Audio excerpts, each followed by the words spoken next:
You arrived here from different families, different communities, and different counties of our republic.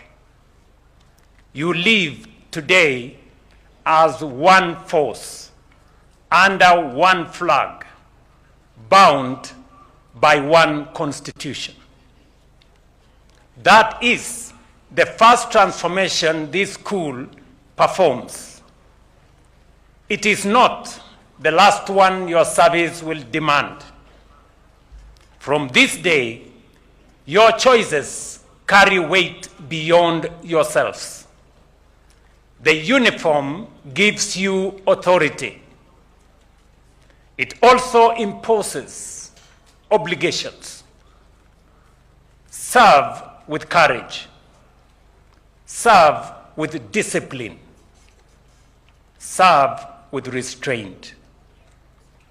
I congratulate every member of the recruits cohort 01 of 2025 on completing this demanding course, and I commend your instructors, your commanders, and every officer of this school who has participated in one way or another to the success of this day. But a passing out parade is not where your worth is proven. It is proven later in the character, the judgment, and the professionalism you carry into service. To the parents and guardians gathered here, you raised these young Kenyans. You supported them, and you have now entrusted them to the Republic. That is not a small gift. The nation is grateful. Ladies and gentlemen, yesterday, Kenyans began a national conversation about the country we intend to build beyond Vision 2030.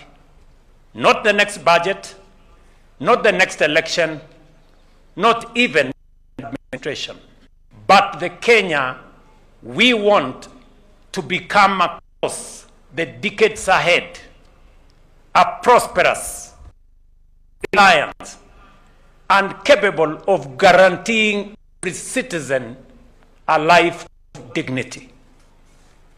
That conversation must include security.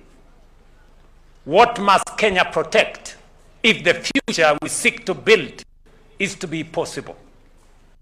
What must be built today to secure the nation we intend to become in 20, 30, or 50 years from now?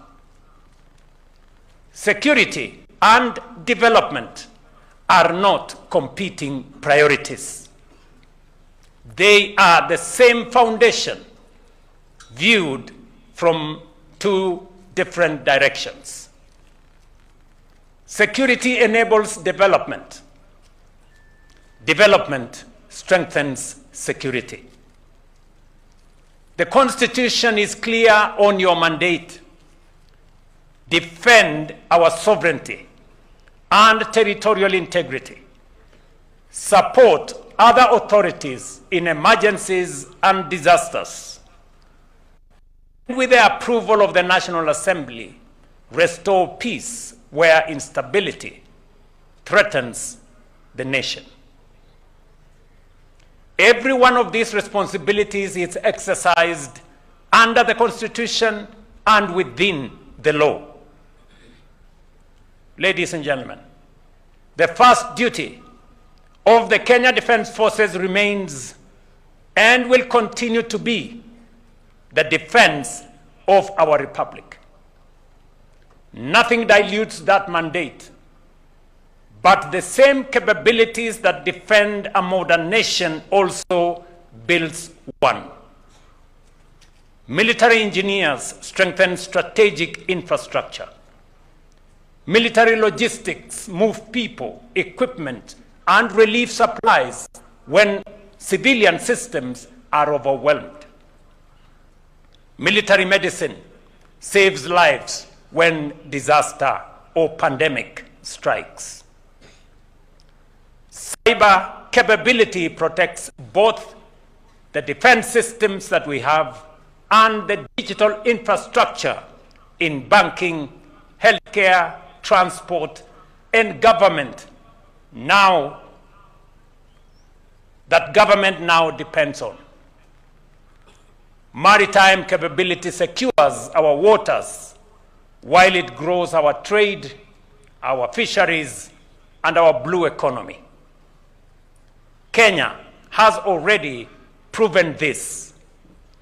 When the nation needed disciplined execution and engineering delivered under pressure, it has called on the Kenya Defense Forces.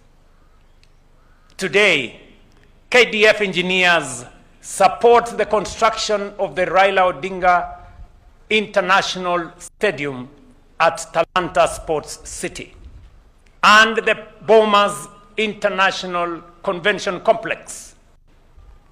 Through Kenya Shipyard Limited, the Kenya Navy, we are rebuilding our shipping capabilities. For example, MV Uhuru 2, built locally and now moving trade across Lake Victoria, shows how a defense capability becomes an industrial capacity. And through disaster and the response to disaster, medical outreach and support to communities affected by insecurity, that service to Kenya takes many forms. Beyond our borders, our forces have carried Kenya's flag in peace support missions. Regional peace is not charity to our neighbors. It protects our citizens, our trade, and also our future. Kenya must keep building its own modern to national development, grounded in institution and shaped by what our nation actually needs. Distinguished graduates, you enter service as the battlefield itself is changing. An attack may target a server instead of a border post.